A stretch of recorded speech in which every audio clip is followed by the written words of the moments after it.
Sutra. Translated by Robert A. F. Thurman. 5. The consolation of the invalid.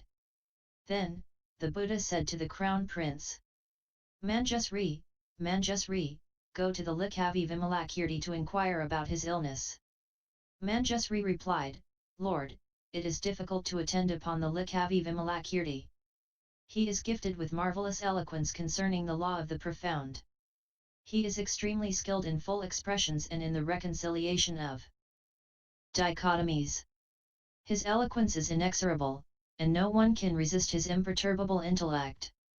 He accomplishes all the activities of the bodhisattvas. He penetrates all the secret mysteries of the bodhisattvas and the Buddhas. He is skilled in civilizing all the abodes of devils.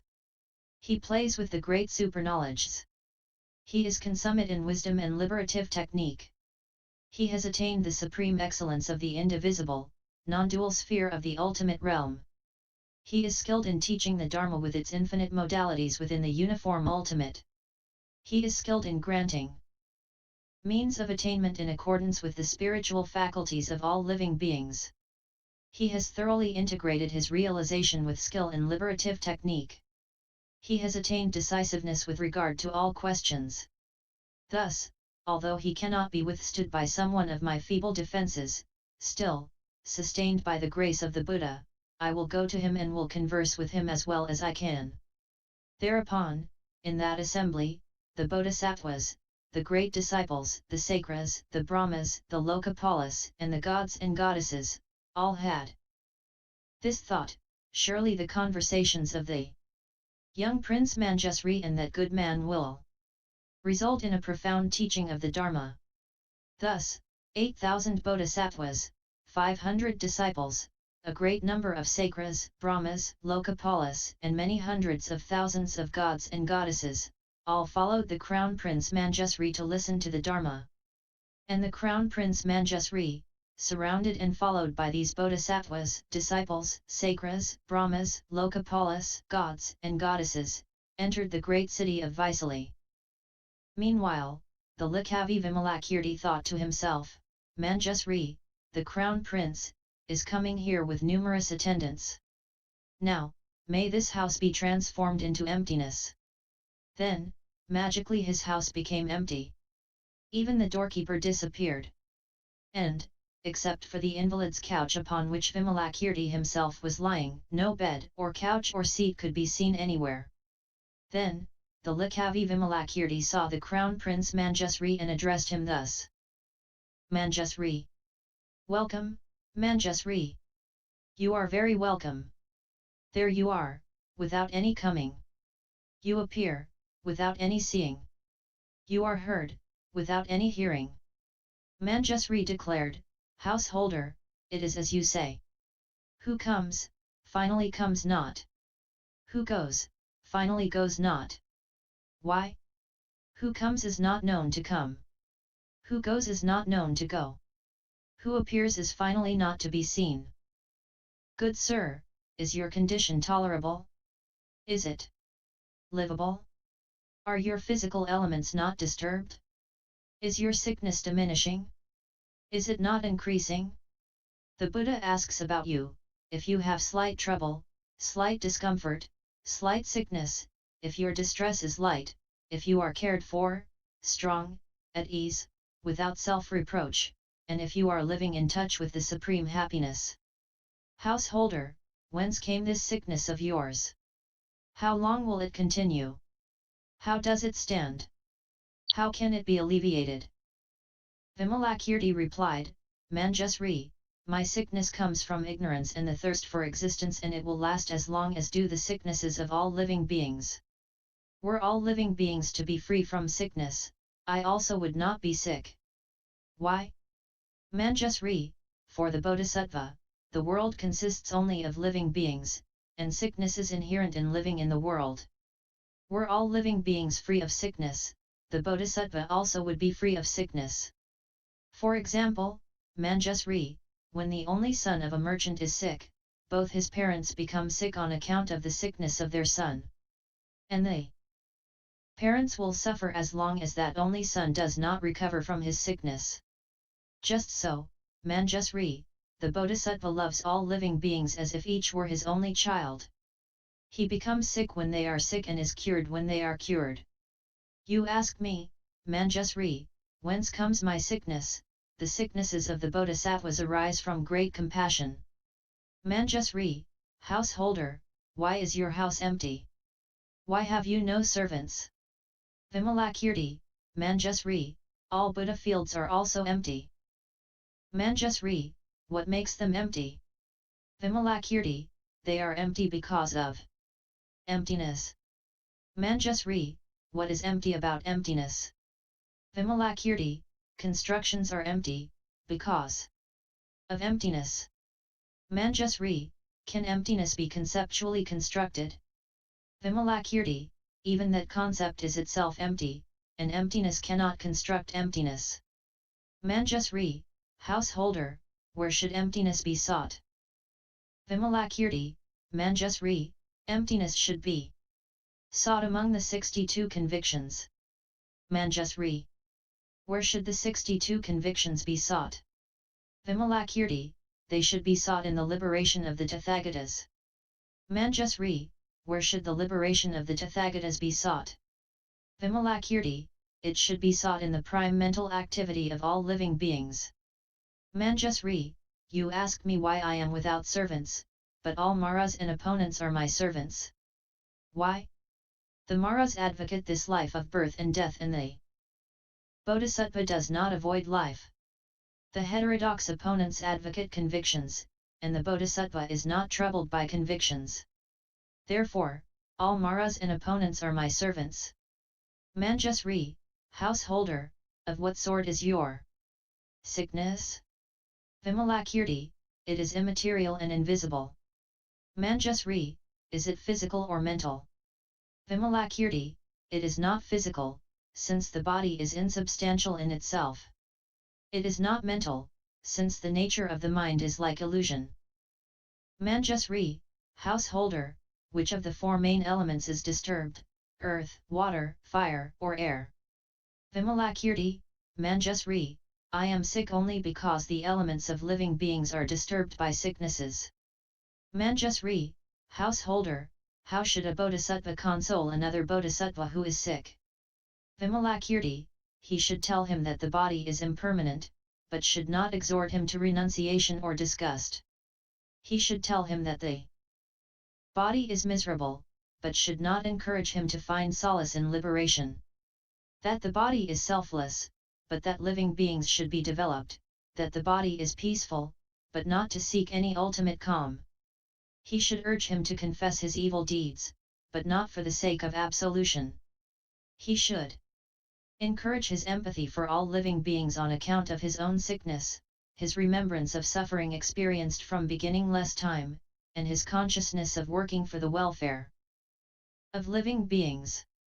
He should encourage him not to be distressed, but to manifest the roots of virtue, to maintain the primal purity and the lack of craving, and thus to always strive to become the king of healers, who can cure all sicknesses. Thus should a bodhisattva console a sick bodhisattva, in such a way as to make him happy. Manjusri asked, Noble sir, how should a sick bodhisattva control his own mind? Vimalakirti replied, Manjusri, a sick bodhisattva should control his own mind with the following consideration. Sickness arises from total involvement in the process of misunderstanding from beginningless time. It arises from the passions that result from unreal mental constructions, and hence ultimately nothing is perceived which can be said to be sick. Why? The body is the issue of the four main elements, and in these elements there is no owner and no agent. There is no self in this body, and except for arbitrary insistence on self, ultimately no I which can be said to be sick can be apprehended. Therefore, thinking I should not adhere to any self, and I should rest in the knowledge of the root of illness, he should abandon the conception of himself as a personality and produce the conception of himself as a thing, thinking, this body is an aggregate of many things. When it is born, only things are born, when it ceases, only things cease. These things have no awareness or feeling of each other. When they are born, they do not think, I am born. When they cease, they do not think, I cease. Furthermore, he should understand thoroughly the conception of himself as a thing by cultivating the following consideration: just as in the case of the conception of self, so the conception of thing is also a misunderstanding, and this misunderstanding is also a grave sickness. I should free myself from this sickness and should strive to abandon it.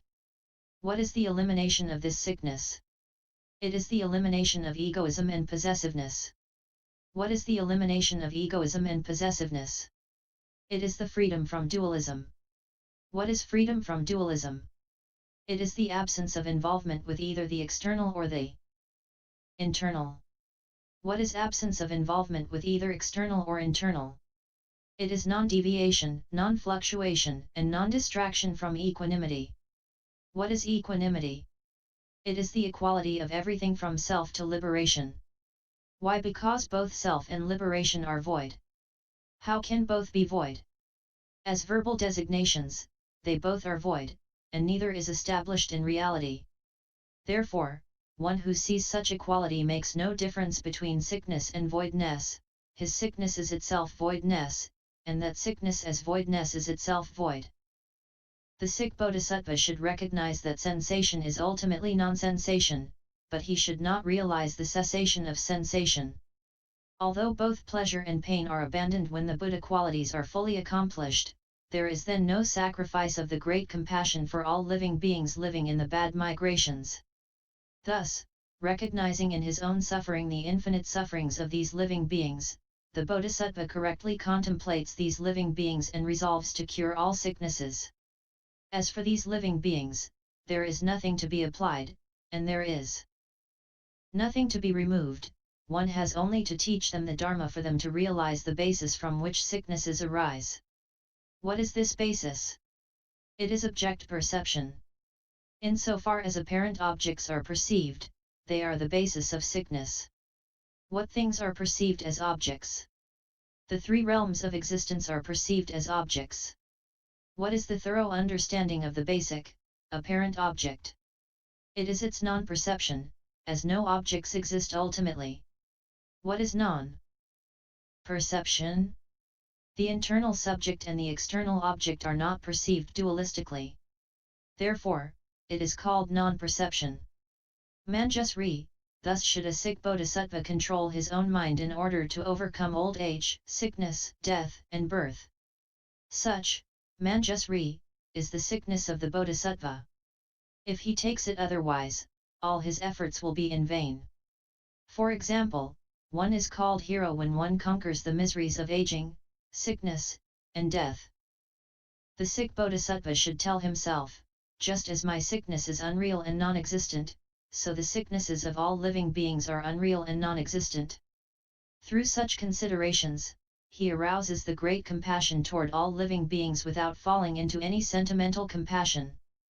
The great compassion that strives to eliminate the accidental passions does not conceive of any life in living beings.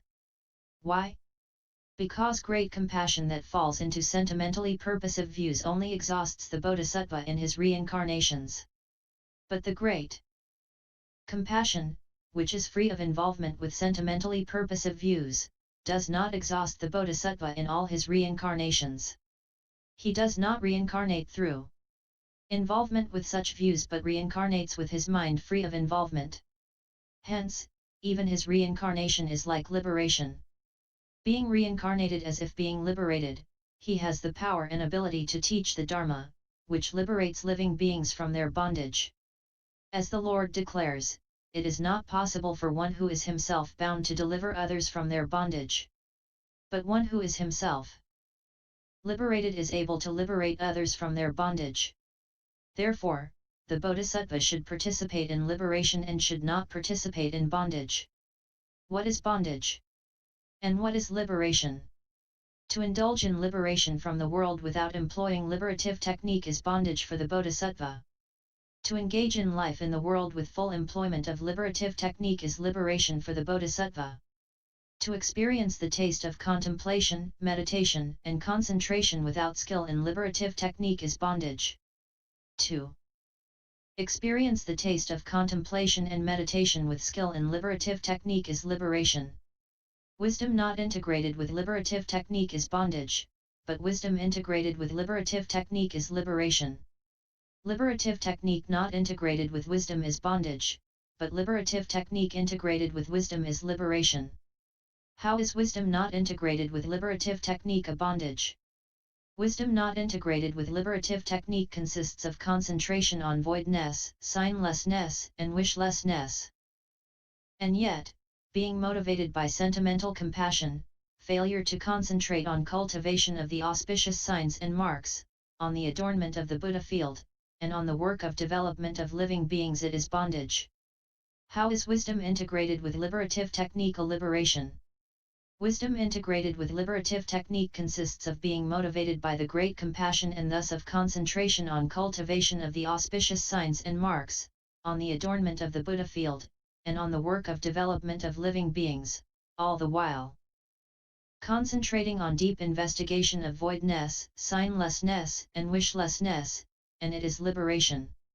What is the bondage of liberative technique not integrated with wisdom?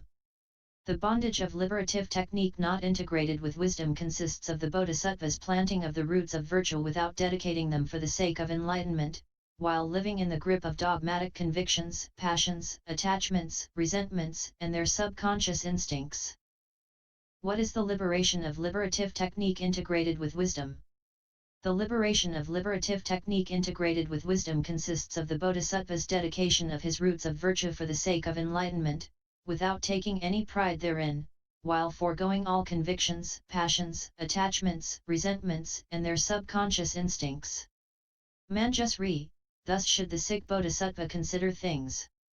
His wisdom is the consideration of body, mind, and sickness as impermanent, miserable, empty, and selfless. His liberative technique consists of not exhausting himself by trying to avoid all physical sickness, and in applying himself to accomplish the benefit of living beings, without interrupting the cycle of reincarnations. Furthermore, his wisdom lies in understanding that the body, mind, and sickness are neither new nor old, both simultaneously and sequentially.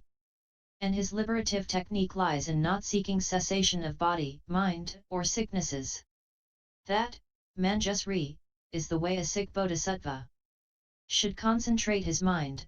He should live neither in control of his mind, nor in indulgence of his mind. Why?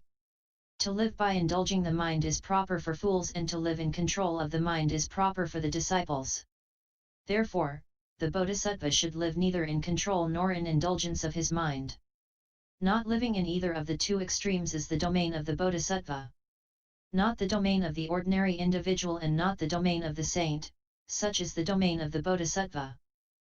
The domain of the world yet not the domain of the passions, such is the domain of the bodhisattva. Where one understands liberation, yet does not enter final and complete liberation, there is the domain of the bodhisattva. Where the four maras manifest, yet where all the works of maras are transcended, there is the domain of the bodhisattva. Where one seeks the gnosis of omniscience, yet does not attain this gnosis at the wrong time, there is the domain of the bodhisattva. Where one knows the four holy truths, yet does not realize those truths at the wrong time, there is the domain of the bodhisattva. A domain of introspective insight, wherein one does not arrest voluntary reincarnation in the world, such is the domain of the bodhisattva. A domain where one realizes birthlessness, yet does not become destined for the ultimate, such is the domain of the bodhisattva. Where one sees relativity without entertaining any convictions, there is the domain of the bodhisattva. Where one associates with all beings, yet keeps free of all afflictive instincts, there is the domain of the bodhisattva. A domain of solitude with no place for the exhaustion of body and mind, such is the domain of the bodhisattva. The domain of the triple world, yet indivisible from the ultimate realm, such is the domain of the bodhisattva. The domain of voidness, yet where one cultivates all types of virtues, such is the domain of the bodhisattva. The domain of signlessness, where one keeps in sight the deliverance of all living beings, such is the domain of the bodhisattva. The domain of wishlessness, where one voluntarily manifests lives in the world, such is the domain of the bodhisattva.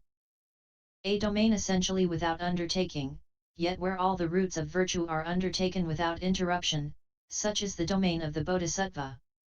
The domain of the six transcendences, where one attains the transcendence of the thoughts and actions of all living beings, such is the domain of the bodhisattva.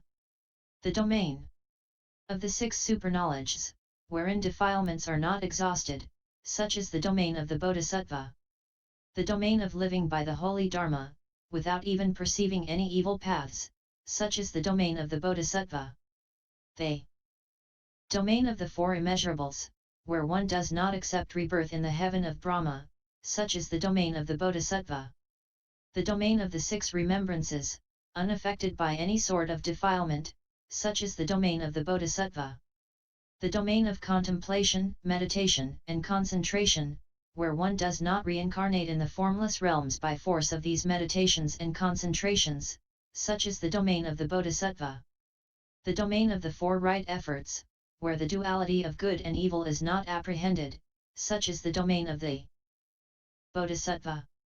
The domain of the four bases of magical powers, where they are effortlessly mastered, such is the domain of the bodhisattva.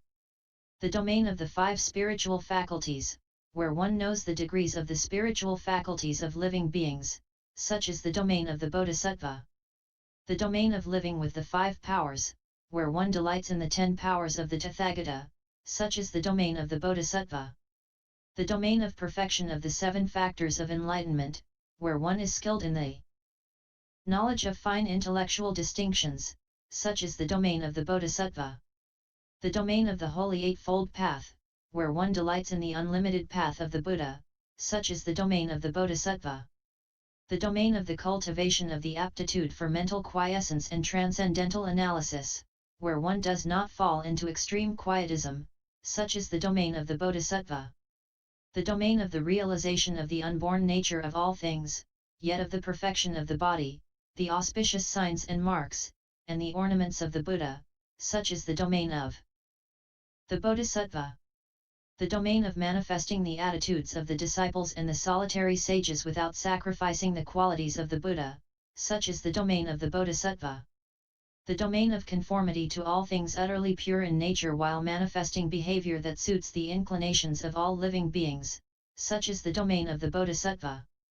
A domain where one realizes that all the Buddha fields are indestructible and uncreatable, having the nature of infinite space, yet where one manifests the establishment of the qualities of the Buddha fields in all their variety and magnitude, such is the domain of the bodhisattva.